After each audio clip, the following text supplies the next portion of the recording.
দিয়া আমার স্বামী সুন্দর মতো ওযু করে পবিত্রতা অর্জন করে নামাজে দাঁড়ায় যাইতেন। আমার স্বামী টাইম মতো আউয়াল ওয়াক্তে নামাজ পড়তেন। জোরে কোন সুবহানাল্লাহ। আমাকে বলতেন, বিবি আগে নামাজ পড়ো। ওই যে আল্লাহ পাকের নামের এলান হয়েছে, আল্লাহু আকবার, আল্লাহু আকবার, আল্লাহ বড়, আল্লাহ বড়। এ বিবি তুমিও নামাজ পড়ো। আমিও নামাজ পড়তে গেলাম। আমার স্বামী নামাজ পড়তো, আমিও নামাজ পড়তাম। এই যে আজান হলে আল্লাহ পাকের হুকুম, আমার স্বামী দুনিয়ার অন্য কোনো কাজ করতো না।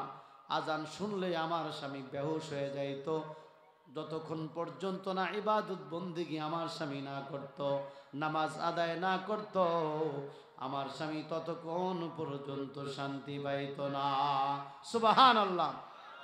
আমার স্বামীর আত্মা কেঁপে উঠতো আল্লাহ পাকের নাম শুনলে। মুমিনের এক নম্বর গুণ। ভাইয়ের আমার, বন্ধুরা আমার স্বামী, কামারের স্ত্রী বলতেছে, আমার স্বামী আর একটা দোয়া করতেন।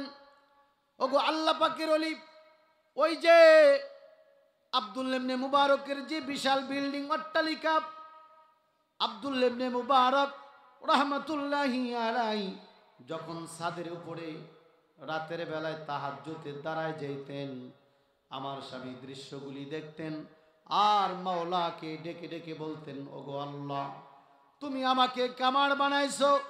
আল্লাহ, দিনেও কাজ করতে হয়, রাতেও কাজ